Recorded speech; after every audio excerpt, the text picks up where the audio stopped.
Hello everyone. देखिए, आज की इस वीडियो में हम बात करेंगे BSc fifth semester physics and welcome to the fifth semester. थोड़ा सा सिलेबस के बारे में सबसे पहले मैं आपको बताना चाहूँगा। देखिए, फिफ्थ सेमेस्टर में 2 बुक्स हैं एंड मैथ में भी 2 बुक्स ही हैं।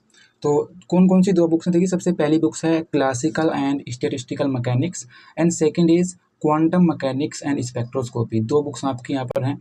आप अपनी रेस्पेक्टिव जो यूनिवर्सिटी की वेबसाइट है वहाँ पर इनका सिलेबस भी देख सकते हो, क्योंकि मोर और लेस जो कि सेम ही रहेगा। आज की जो क्लास होगी वो होगी क्लासिकल एंड स्टैटिस्टिकल मैकेनिक्स से, चैप्टर नंबर 1, जिसमें आपका है constraint motion. And first of all I want to say sorry, क्योंकि मुझे मैसेज आ रहे थे कि बोर्ड पर क्लास होनी चाहिए, जो कि फाइनेंशियली भी पॉसिबल नहीं है और ना ही आपके पास टाइम है वेट करने के लिए, क्योंकि 4 बुक्स हैं एंड आई थिंक 4 या 5 महीने अब बचे हैं, तो और वेट करना सही नहीं है। सो जितने भी जो भी हमारे पास रिसोर्सेज हैं उन्हीं के साथ शुरू करते हैं।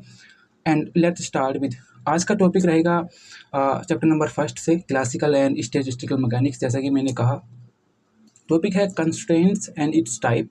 सबसे पहले मैं आपको बता दूं कि ये टॉपिक है क्या एंड उसके बाद किस तरह से एग्जाम में लिखना है, क्योंकि इंपॉर्टेंट टॉपिक है, वो भी मैं आपको बताऊंगा। So let's start with this. देखिए, टॉपिक है constraints constraints and it's type. Constraints and it's type. Basically ये कंस्ट्रेंट मोशन के बारे में हम यहाँ पर बात करेंगे, इट्स टाइप्स। देखिए, बिल्कुल बेसिक से शुरुआत करते हैं। जैसे कोई गैस होती है, राइट। कोई गैस अगर है और वो रूम में कोई भी गैस है, रूम टेम्परेचर पर कोई गैस है और फ्रीली वो मूव करेगी, उसका जो मोशन होगा वो पूरे रूम में होगा, राइट। ये क्लियर है? जो मोशन होगा उस गैस का वो पूरे रूम में होगा, फ्रीली मूव करेगी, चारों दिशाओं में वो मूव करेगी। लेकिन जब हम उसी गैस को एक कंटेनर में डाल देंगे, उसी गैस को जब हम एक बंद कंटेनर में डालेंगे, तो उसका जो मोशन होगा वो मोशन रेस्ट्रिक्ट हो जाएगा, वो मोशन लिमिट हो जाएगा। लिमिट किससे? जो उसकी दीवार है, जो कंटेनर की दीवार है, उसके बाहर वो मूव नहीं कर पाएगी। ये तो ऑब्वियस सी बात है। सो ये जो लिमिट जो लगी है मोशन, गैस के मोशन में, that limit is known as constraint. और ये लिमिट किसके द्वारा लगाई गई है? इस कंटेनर के द्वारा। तो ये इस कंटेनर को हम क्या कहेंगे? Constraints, right. तो ये कंटेनर क्या होगा? कंस्ट्रेंट हो जाएगा। कंस्ट्रेंट्स को हिंदी में अगर मैं गलत नहीं हूँ तो बाधा टाइप कुछ कहते हैं, बाधा या प्रतिबाधा, राइट, जिसका मतलब होता है लिमिट लगाना किसी को। तो ये गैस के मोशन को इसने हमारा यहाँ पर लिमिट कर दिया। ये अब गैस इस कंटेनर से बाहर मूव नहीं कर पाएगी। So that container is known as constraint. And जो मोशन है, जो कि अब मूव नहीं कर पाएगी इस कंटेनर के बाहर, उस गैस का जो मोशन होगा उसको हम कहेंगे कंस्ट्रेंट मोशन, राइट। कि हमारा यहाँ पर सिंपल है। दूसरा एग्जांपल अगर मैं यहाँ पर लूँ, अगर हमारा यहाँ पर ये पेंडुलम है, ये जो पेंडुलम है और हमारा यहाँ पर ये एक फिक्स्ड सपोर्ट है और ये हमारा यहाँ पर एक कॉन्स्टेंट वायर है, राइट। तो इसकी जो मोशन होगी ये केवल हमारा यहाँ पर एक सर्कल में ही हमारे यहाँ पर ये लिमिट रह जाएगी। इसकी जो मोशन होगी वो हमारे यहाँ पर भी नहीं होगी, यहाँ पर भी नहीं होगी, केवल एक सर्कल में ही हमारा यहाँ पर ये मूव करेगा। तो ये जो मोशन होगी, इस टाइप की मोशन जो कि कुछ कंडीशंस, कुछ लिमिटेशंस को फॉलो करती है, उसी को हम कहते हैं constraint motion. Basically constraint motion 4 types की होती है। टाइप्स भी हम यहाँ पर देख लेते हैं। 4 टाइप्स की कंस्ट्रेंट मोशंस आपके सिलेबस में है। कौन कौन सी होती है? नंबर फर्स्ट हमारे यहाँ पर होती है holonomic constraint, holonomic constraints. Number second, non-holonomic constraint. Number 3 is scleronomic constraint, and number 4 is rheonomic constraint. इन सब की डेफिनेशंस मैं आपको बाद में बताऊंगा। देखिए, होलोनोमिक कंस्ट्रेंट बेसिकली एक ऐसी कंस्ट्रेंट है, जिनको हम मैथमेटिकल फॉर्म में भी लिख सकते हैं, राइट। कोई अगर एक ऐसी कंस्ट्रेंट हो जिनको हम मैथमेटिकल फॉर्म में भी लिख पाएँ, तो उसको हम कहते हैं कि वो होलोनोमिक कंस्ट्रेंट है। एंड इसका उल्टा हो जाता है नॉन होलोनोमिक कंस्ट्रेंट में, एक ऐसी कंस्ट्रेंट जिनको हम मैथमेटिकल फॉर्म में नहीं लिख सकते, ऑब्वियस सी बात है। फिर आता है स्केलरोनोमिक कंस्ट्रेंट। स्केलरोनोमिक कंस्ट्रेंट ऐसी कंस्ट्रेंट होती हैं जो टाइम पर डिपेंड नहीं करती हैं। ये हमारा यहाँ पर टाइम इंडिपेंडेंट होती है, एंड रियोनोमिक कंस्ट्रेंट ऐसी कंस्ट्रेंट हैं जो टाइम पर डिपेंड करती हैं, थोड़ा सा इनका एग्जांपल भी हम देखते हैं, क्योंकि क्वेश्चन आता है define constraints and it's type with examples. तो एग्जाम्पल भी हम देखते हैं। ठीक है, होलोनोमिक कंस्ट्रेंट की अगर मैं बात करूँ तो सर इसका सबसे अच्छा एग्जाम्पल होता है ये पेंडुलम वाला। अगर हमारा यहाँ पर ये पेंडुलम है, थोड़ा सा मैं इसको इलेबोरेट करूँगा। ये पेंडुलम है, राइट, इस तरह से ये पेंडुलम होगा as you can see in your screen. ये जो पेंडुलम है इसको ये जो हमारा यहाँ पर भार है इसको इंग्लिश में कहते हैं बोब, BOB। जब हमारा यहाँ पर ये मूव करेगा तो ये इस तरह से मूव करता है, राइट। एक सर्कल बनाता हुआ आपको ये दिखाई देगा, इस तरह से ये मूव करता है, ऑब्वियस सी बात है। अगर हमारे यहाँ पर ये फिक्स्ड सपोर्ट है और जो लेंथ है इसकी, जो ये वायर है, अगर इसकी लेंथ कांस्टेंट है, मतलब ये एक कांस्टेंट वायर है, इसकी लेंथ फिक्स रहने वाली है, तो इसको हम कह देते हैं इसकी लेंथ L है। तो इसकी जो इक्वेशन होगी उसको हम कह सकते हैं L square is equal to x square plus y square. I know आपकी समझ में नहीं आया होगा, आपने एक सर्कल की इक्वेशन पढ़ी होगी। सर्कल की इक्वेशन कुछ इस टाइप से सर्कल होता है, यहाँ पर ये एक्स एक्सिस, ये वाई एक्सिस, ये उसकी रेडियस होती है r। इसकी इक्वेशन होती है x square plus y square is equal to r square. अगर आप यहाँ पर देखोगे तो ये भी एक सर्कल है एंड इसकी रेडियस अगर मैं कहूँ तो L हम मान सकते हैं सर्कल, राइट। तो L हमारा यहाँ पर अगर रेडियस है और ये सर्कल की फॉर्म में आपको दिखाई देगा, तो इस पूरी इक्वेशन को हम एक मैथमेटिकल रूप दे सकते हैं और उसको हम कहेंगे L square is equal to x square plus y square, where L is the radius for this pendulum, right. तो ये जो होगा, ये जो इक्वेशन है इसको हमने मैथमेटिकल रूप एक दे दिया, तो ये सिंपली हमारे यहाँ पर होलोनोमिक कंस्ट्रेंट हो जाएगी। या मैं कह सकता हूँ L square is equal to r square या L is equal to r, right. तो ये हमारे यहाँ पर क्या हो जाएगी, होलोनोमिक कंस्ट्रेंट हमारे यहाँ पर ये हो जाएगी।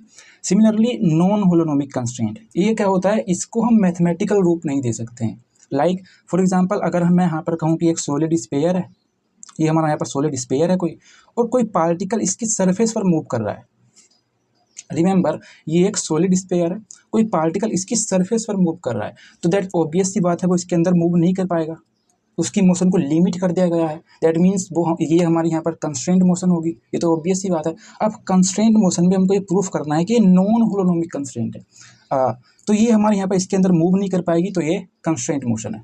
अब यहाँ पर आप देखिए, अगर मैं यहाँ पर कहूँ कि पार्टिकल x है और इसकी रेडियस r है, तो जो x होगा वो हमारा यहाँ पर इसके सरफेस पर तो मूव करेगा ही, ऑब्वियस सी बात है।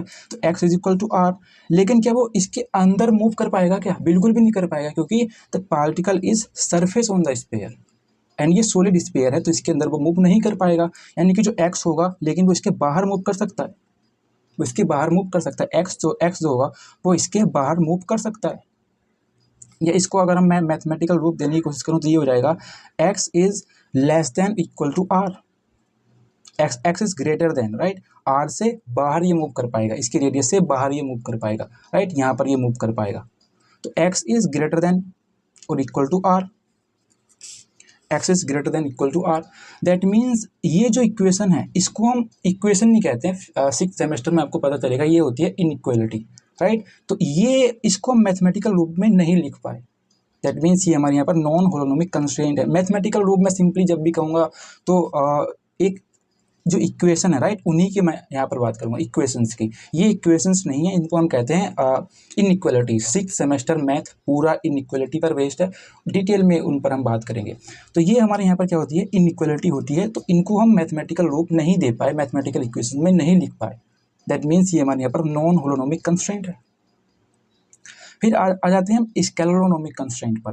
देखिए, एक ऐसी कंस्ट्रेंट्स जो इंडिपेंडेंट ऑफ टाइम हो, मतलब टाइम से कोई लेना देना उनका ना हो। लाइक फॉर एग्जांपल अगर मैं फिर से एक बार पेंडुलम का एग्जांपल लूँ, और अगर हमारा यहाँ पर ये फिक्स्ड सपोर्ट है, अगर ये फिक्स्ड सपोर्ट है और ये वायर फिक्स्ड लेंथ का है, इसकी लेंथ भी कांस्टेंट है, तो ये जो होगा, इसकी जो मोशन होगी वो हमारे यहाँ पर इंडिपेंडेंट ऑफ टाइम होगी, इंडिपेंडेंट ऑफ टाइम होगी, इंडिपेंडेंट ऑफ टाइम होगी। रिमेंबर कि ये वायर और ये सपोर्ट दोनों ही फिक्स हैं, तो ये दोनों ही फिक्स हैं। जब ये फिक्स होंगे तभी ये इंडिपेंडेंट ऑफ टाइम हो जाएगी, अगर ये फिक्स नहीं है तो ये इंडिपेंडेंट ऑफ टाइम नहीं होगी, ये भी आपको याद रखना है। फिर आता है हमारा रियोनोमिक कंस्ट्रेंट। एज आई सेड, इसका उल्टा होता है। रियोनोमिक कंस्ट्रेंट में क्या होता है, ये डिपेंडेंट ऑफ टाइम होती है। अगर कोई मोशन टाइम पर डिपेंड करे तो वो हमारे यहाँ पर रियोनोमिक कंस्ट्रेंट हो जाती है। फॉर एग्जाम्पल अगर मैं यहाँ पर ये जो वायर है इसको मैं वेरिएबल ले लूँ, इसकी लेंथ अगर वेरी करे, राइट, तो इसकी जो मोशन होगी that actually depend upon the time, अगर मैं यहाँ पर कहूँ ए पेंडुलम विथ वेरिएबल लेंथ, तो that actually depend upon the time, और उसको हम कहते हैं रियोनोमिक कंस्ट्रेंट। आई होप ये कॉन्सेप्ट क्लियर हुआ होगा। अब एग्जाम में किस टाइप से लिखना है उस पर भी हम यहाँ पर ध्यान देते हैं। देखिए सबसे पहले कंस्ट्रेंट की डेफिनेशन आपको लिखनी होगी, the limitation imposed over the motion of a particle और सिस्टम ऑफ पार्टिकल। जैसे मैंने कंटेनर की बात की, तो वो लिमिटेशंस जो किसी मोशन ऑफ पार्टिकल या सिस्टम ऑफ पार्टिकल पर लगाई जाए, उसी को हम कंस्ट्रेंट कहते हैं। एंड कंस्ट्रेंट मोशन क्या होती है? Motion which obeys some given limitations, right. That obvious सी बात है, वो हमारे यहाँ पर क्या हो जाती है? कंस्ट्रेंट मोशन हो जाती है।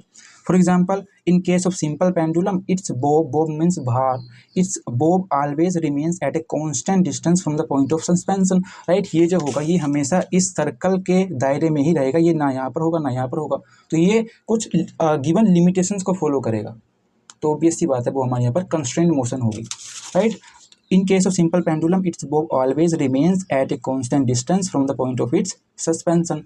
दूसरा एग्जाम्पल हो जाता है, motion of gas particle in a closed container is restricted by the walls of the vessel since gas molecules can move only inside the container. वो हमारे यहाँ पर उसकी मोशन को लिमिट कर दिया गया है जो वेसल्स है, जो कंटेनर है, उसकी दीवारों के कारण, तो कंस्ट्रेंट मोशन हो जाती है। टाइप्स ऑफ कंस्ट्रेंट्स में मैंने कहा 4 टाइप्स में के होते हैं, holonomic, non holonomic, scleronomic and rheonomic constraints, right. Holonomic constraint which can be written in the form of mathematical equation, and that mathematical equations भी इसी टाइप की होनी चाहिए, राइट, जिसमें हमारे यहाँ पर R1 R2 and time is equal to 0। R1 R2 हमारे यहाँ पर क्या क्या हो जाएंगे? पोजीशन वेक्टर, एंड T हमारा यहाँ पर टाइम है। तो पर्टिकुलरली इसी फॉर्म की वो हमारे यहाँ पर होनी चाहिए। ये इक्वेशन आपको एग्जाम में लिखनी है, राइट, तभी आपको मार्क्स मिलेंगे। तो वो इसी टाइप की हमारे यहाँ पर होनी चाहिए। फॉर एग्जाम्पल, मैंने सिंपल पेंडुलम की बात की थी, जिसको हम लिख सकते हैं R is equal to L, right. ये अगर हमारे यहाँ पर सर्कल बनाता है, ये हमारे यहाँ पर अगर ये इस तरह से सर्कल बनाए, तो इसको हम मैथमेटिकल रूप दे सकते हैं, जहाँ पर L एज एन रेडियस हम यहाँ पर कह सकते हैं with the help of equation of circle, जो कि होती है x² + y² is equal to a², right, हम सब ने पढ़ी है। फिर आता है नॉन होलोनोमिक कंस्ट्रेंट, जिसको हम मैथमेटिकल रूप नहीं दे सकते, which can not be written in the mathematical form. For example, the constraints involve in the motion of the particle placed on the surface of a solid sphere are non holonomic. क्यों? क्योंकि ये इसके अंदर move नहीं कर सकता है, लेकिन इसके बाहर ये कहीं भी मूव कर सकता है, तो इसको मैथमेटिकल रूप देना एक कठिन हो जाता है। तो ऐसी कंस्ट्रेंट को हम कहते हैं नॉन होलोनोमिक कंस्ट्रेंट, राइट। फिर आता है हमारा यहाँ पर स्केलरोनोमिक कंस्ट्रेंट, तो चलिए उस पर भी देखते हैं। देखिए उसको हम लिख सकते हैं, the constraints imposed on the motion of a particle या system of particle which are independent of time, time से जो इंडिपेंडेंट हो, टाइम पर डिपेंडेंट ना हो, are known as scleronomic constraint. A pendulum of fixed length, right, that actually doesn't depend upon the time, वो time पर depend नहीं करता है, तो इसलिए हम कहते हैं उसको स्केलरोनोमिक कंस्ट्रेंट। फिर आता है हमारा यहाँ पर rheonomic constraints, a constraint imposed on the motion of particle या system of particle which are dependent of time, जो टाइम पर डिपेंड करे। पूरी डेफिनेशन आपको वहाँ पर लिखनी होगी, जो टाइम पर डिपेंड करें या डिपेंडेंट ऑफ टाइम हो। For example, A pendulum with variable length, यहाँ पर वेरिएबल है, यहाँ पर फिक्स्ड है। तो ये आज का टॉपिक था, कंस्ट्रेंट्स एंड इट्स टाइप्स। मिलते हैं नेक्स्ट पार्ट में। देखिए एक बात और मैं आपको बता दूं, इसकी जो PDF है, that PDF is available in the description box. आप वहाँ पर जाइए, इसको डाउनलोड कीजिए और बार बार इसका रिवीजन कीजिए। कोई अगर प्रश्न है तो आप कमेंट सेक्शन में पूछ सकते हैं। अगर इम्पोर्टेंट प्रश्न होगा तो मैं अगली वीडियो में उसको डिस्कस करूँगा, और अगर आसान कोई प्रश्न होगा तो वहीं कमेंट सेक्शन में उसका आई विल डेफिनेटली रिप्लाई। तो मुझसे तो पूछ ही सकते हो, right. Till we meet again.